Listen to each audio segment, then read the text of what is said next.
नमस्कार मित्रांनो, आज 14 मे आणि लपंडाव या मालिकेच्या आजच्या भागात आपण पाहणार आहोत. सखी समोर कान्हाचं सत्य बाहेर आलंय. कान्हाला अटक झालीये हे कान्हा नाटक करतोय हे तिच्या समोर आलंय. त्याचबरोबर सखी माचा अपमान करते आणि कान्हाला सखीचा खूप राग येतो, म्हणून कान्हा सखीवर खूप ओरडतो. त्याचबरोबर खूप काही दाखवले आजच्या भागात. व्हिडिओ शेवटपर्यंत नक्की पहा. मित्रांनो, आज एपिसोड थोडा उशिरा येईल. मी सकाळीच रेकॉर्ड केलं होतं, पण नंतर जेव्हा मी ऐकलं तेव्हा काहीच ऐकू आलं नाही. त्यामुळे आता परत रेकॉर्ड करावं लागतंय. तुमचे छान छान कमेंट्स बघून मला खूप आनंद होतो, म्हणून मी परत एकदा रेकॉर्ड करत आहे आजचा भाग. तर मित्रांनो, आजचा भाग सुरू होतो. कान्हा पोलिसांच्या बाजूला खुर्ची टाकून मस्त बसला असतो. तर तिथे एक माणूस येतो आणि तो पोलिसांना रिपोर्ट देतो आणि सांगतो, साहेब, दरीच्या जवळ एक बॉडी सापडली आहे. तर आता कान्हाचं लक्ष जातं आणि कान्हा लगेच विचारतो, बॉडी? कोणाची बॉडी होती आणि कशी दिसत होती ती बाई? त्यावर आता हा माणूस कान्हाला सांगतो, नाही, बाईची बॉडी नव्हती, माणसाची बॉडी होती. हा माणूस आता निघून जातो आणि कान्हा त्याच्या मनात विचार करतो, अजून तरी सखीच्या खऱ्या आईबद्दल, तेजस्विनीबद्दल काही समजलं नाहीये. जर मला सखीची साथ मिळाली तर आम्ही दोघे मिळून शोधाशोध करू शकतो, पण ती येईल तेव्हा ना. आता असं कान्हा म्हणतो आणि तो वर बघतो. तितक्यात समोर बघतो तर काय, समोर आता सखी आली असते कान्हासाठी डबा घेऊन. तर कान्हा आता लगेच उठतो आणि पोलिसांना म्हणतो, उठा आणि मला पटकन लॉकअप मध्ये टाका आणि ऍक्टिंग करा. आता हे पोलीस सुद्धा कान्हाच्या सांगण्यावर त्याला परत लॉकअप मध्ये टाकतात. आता सखी पोलीस स्टेशन मध्ये जाते. सखी आतमध्ये येईपर्यंत पोलीस त्यांच्या जागेवर जाऊन बसतात आणि कान्हा असं दाखवतो की त्याचं लक्षच नाहीये. सखी आता येते आणि ते पोलिसांना म्हणते, मला कबीर किर्लोस्करला भेटायचंय. त्यावर आता हे पोलीस मुद्दामच सखीला म्हणतात, कोण? तो दागिने चोर? तो तर सडतोय आतमध्ये. आता सखीला वाईट वाटतं हे ऐकून आणि तिला काळजी वाटू लागते. पण आपला हा नौटंकी कान्हा आता मुद्दाम आता तिथून सखीला आवाज देतो, हात दाखवतो आणि म्हणतो, सखी मॅडम, मी इथे आहे. आता सखी पोलिसांची परमिशन घेते आणि विचारते, मी त्यांना भेटू शकते का प्लीज? त्यावर आता पोलीस मुद्दामच म्हणतात, तुम्ही कोण लागता हो त्यांचे? ते सखी एकदम सांगते, मी त्याची बायको आहे. आता कान्हा सगळं बघत असतो आणि ऐकत असतो. पोलीस आता सखीला विचारतात, त्याचा काय पुरावा? तर आता सखी म्हणते, पुरावा काय म्हणजे? मी का उगाच कुठल्याही माणसाची बायको आहे असं म्हणेल का? मंगळसूत्र घातलंय मी. सखी तिचं मंगळसूत्र सुद्धा दाखवते पोलिसांना आणि कान्हाला खूप आनंद होत असतो हे सगळं बघून. त्यानंतर सखीला आठवतं की कान्हाने तिची फसवणूक केली होती. त्यानंतर हे पोलीस सखीला म्हणतात, ठीक आहे, लायसन्स आहे ना तुमच्याजवळ, जा मग भेटा त्यांना. पण आता सखीच पोलिसांना म्हणते, नाही भेटायचंय मला त्या खोटारड्या माणसाला. आता हे ऐकून कान्हाला सुद्धा धक्काच बसतो आणि सखी तिथून रागातच बाहेर निघून जाते. सखी पोलीस स्टेशनच्या बाहेर थांबते आणि तिचे अश्रू पुसते. तितक्यात सखीला दाभाडे मावशींचा फोन येतो.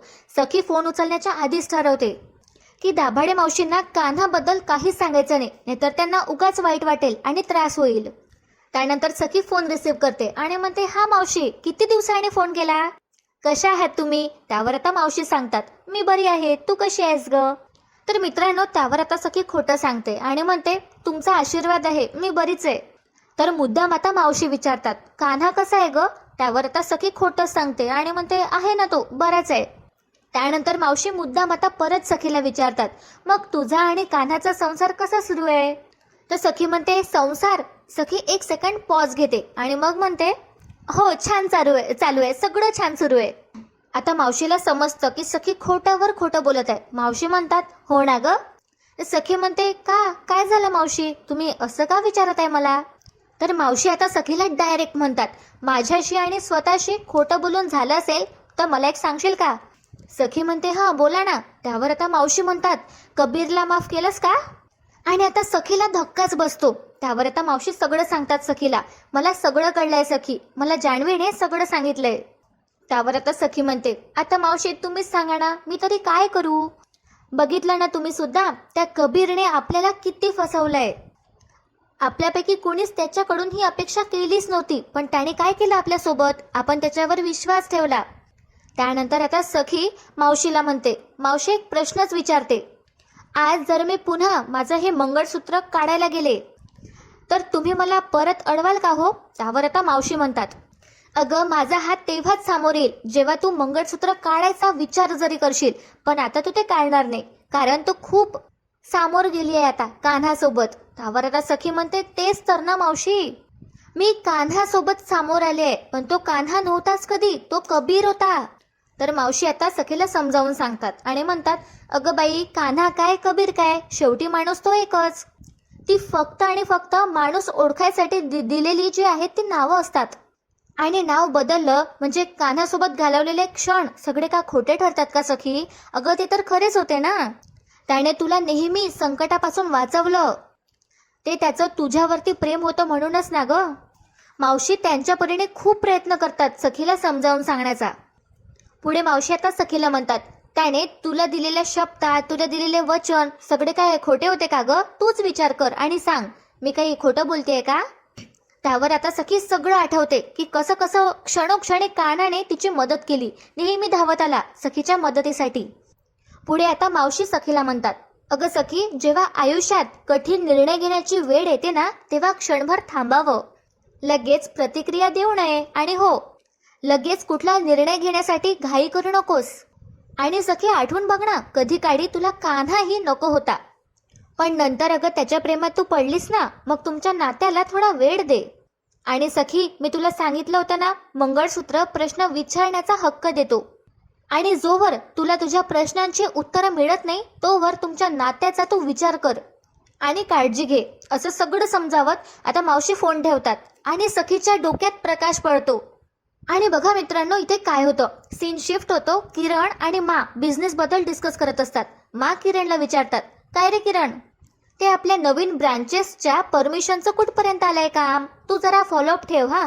आणि हो, आपल्या सीएला बोलाव आणि सगळे ऑडिट रिपोर्ट्स क्लिअर करून घे. त्यावर किरण म्हणतो, हो मा, मी घेईन सगळं करून, डोंट वरी.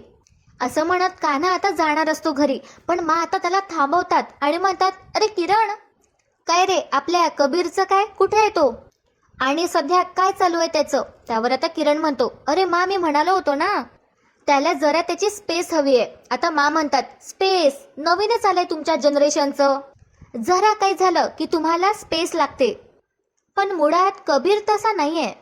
काय रे किरण, खरा बोलतोयस ना तू माझ्याशी? आता मला इथे शंका येते. आणि मा किरणला म्हणते, तू तुझ्या जान्हवीची शपथ घेऊन सांग बरं, तू खरं बोलतोय ते? त्यावर आता किरण म्हणतो, मा तुम्ही असं का बोलताय, असं का वाटतंय तुम्हाला की मी खोटा बोलतोय म्हणून? त्यावर मा म्हणतात, सहजच वाटतंय, चल कर, नाही त्याला डर कशाला, घे शपथ. किरण आता बघा काय करतो, हुशारीने तो त्याचा हात असा मागे घेतो एक, आणि त्यानंतर त्याचे फिंगर्स क्रॉस करून माला म्हणतो, हो मा, जान्हवीची शपथ. आता माला थोड्या वेळासाठी विश्वास बसतो आणि मा म्हणतात, अरे बापरे, त्या सखीमुळे माझा नातू माझाच राहिला नाही. हा तिच्यासाठी झुरतोय, तिच्या आठवणीत तडफडतोय, पण तिला काही वाटतंय का त्याचं? असो, कबीर जिथे आहे तिथे सुखरूप राहू म्हणजे झालं. त्यावर आता किरण काहीच बोलत नाही आणि तो असं म्हणतो, हो मा, मी येतो. किरण निघून जातो, पण माला थोडासा डाऊट आलाच असतो. आणि समोर आपण बघू की मा आता कान्हाला भेटायला पोलीस स्टेशनला जाणार आहे आणि तिथे त्यांना सगळं सत्य समजतं. इथे आता सीन शिफ्ट होतो.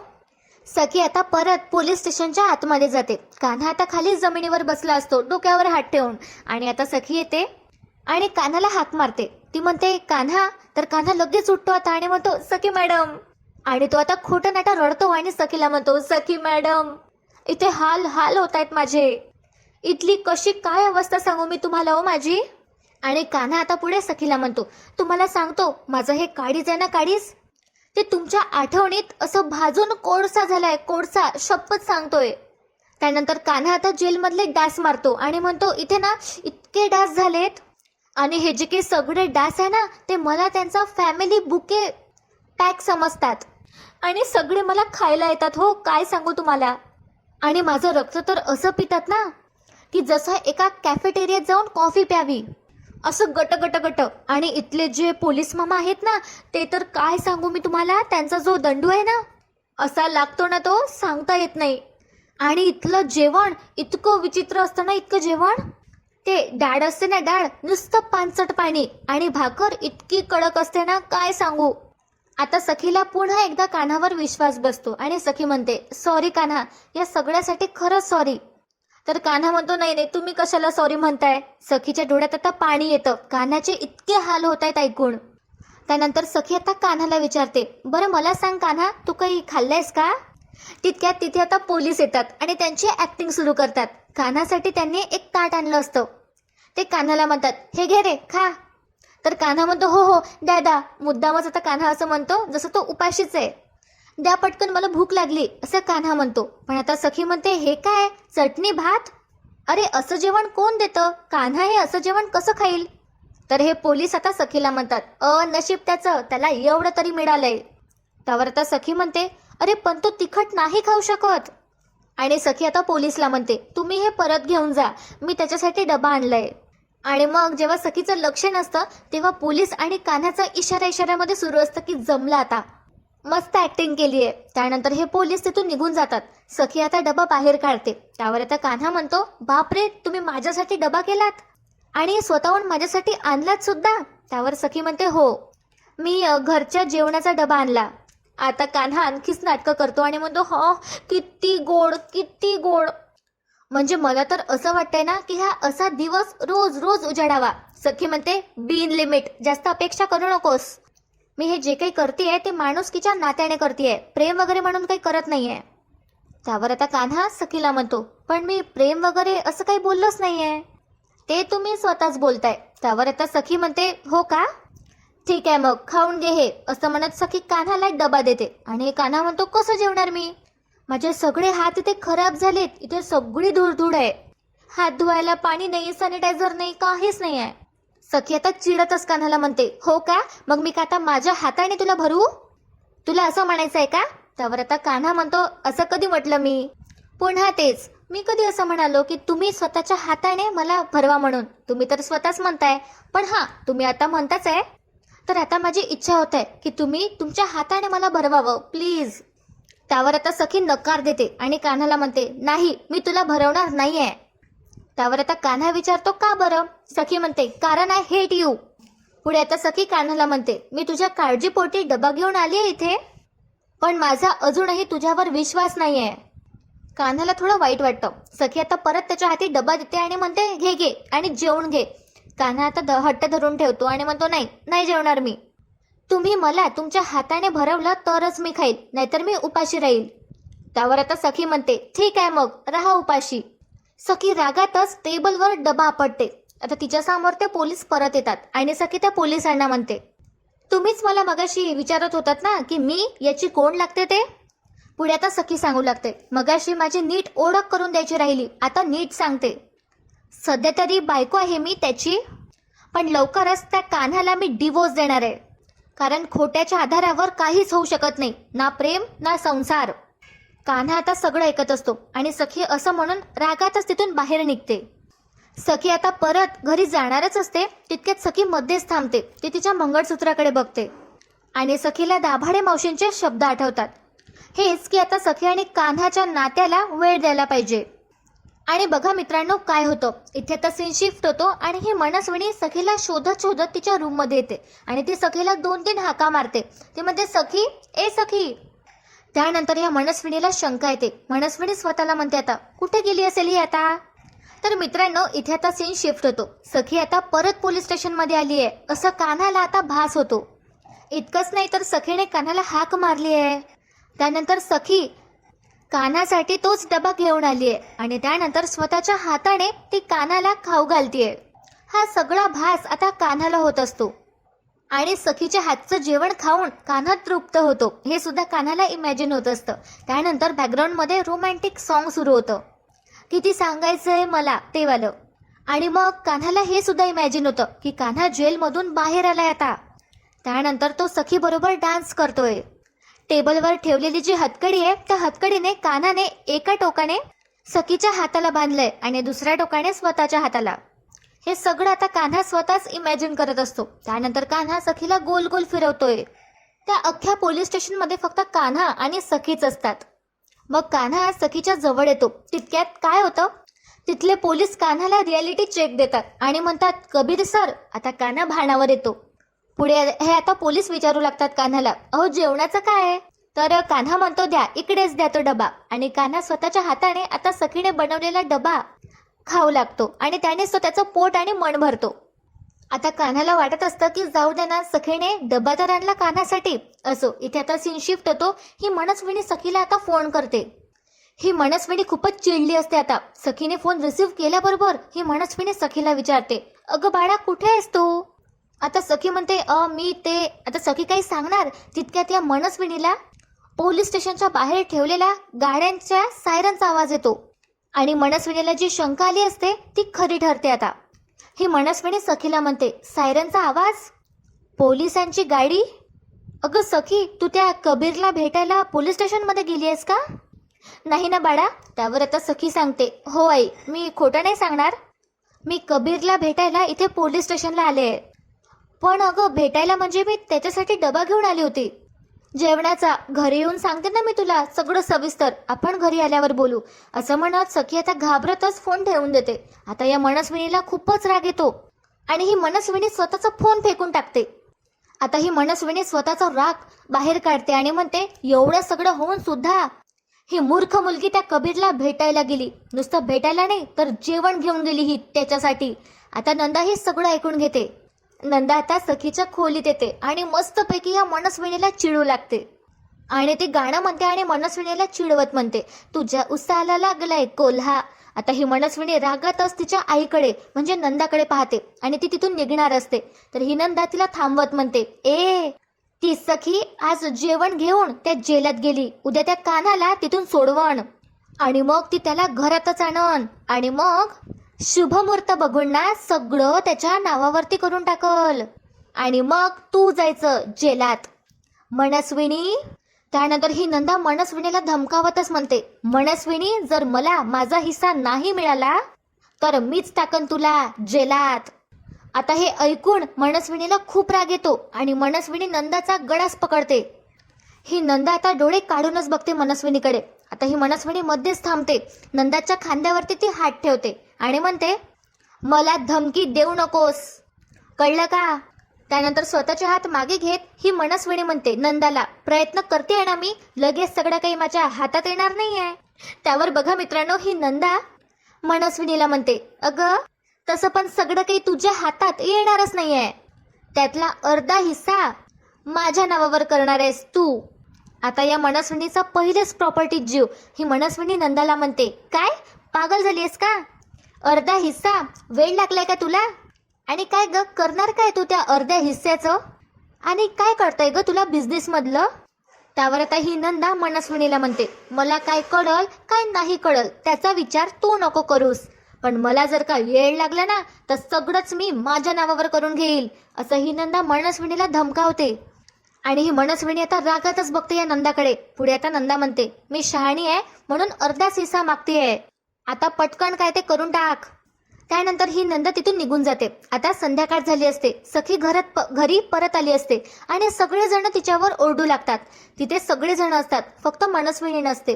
परशू म्हणतो सखीला, अगं सखी, गरज काय होती तुला त्याला भेटायला जायची?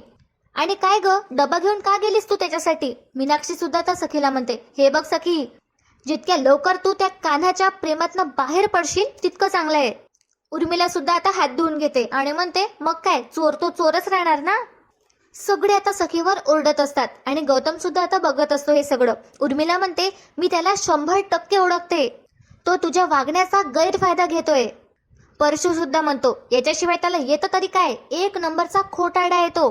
तितक्यात तिथे आता ही मनस्विनी येते आणि मुद्दामच सखी समोर सगळ्यांना म्हणते, थांबा, किती बोलताय तिला, तिला तुम्ही गोंधळून टाकताय. त्यानंतर ही मनस्विनी मुद्दामच सखीला म्हणते, काय ग सखी, बाळा तू हे सगळं चांगल्या मनाने करतेस, मला माहितीये, कारण तू तुझ्या आईवर गेलीयस. तर आता ही नंदा सुद्धा गप्प बसत नाही आणि म्हणते, अगदी बरोबर, ही सखी तिच्या आईवरच गेली आहे आणि म्हणून तर ती तशी आहे ना. आणि मुद्दामच ती मनस्विनीला चिडवते ही नंदा आणि म्हणते, हो ना ग तेजुळे.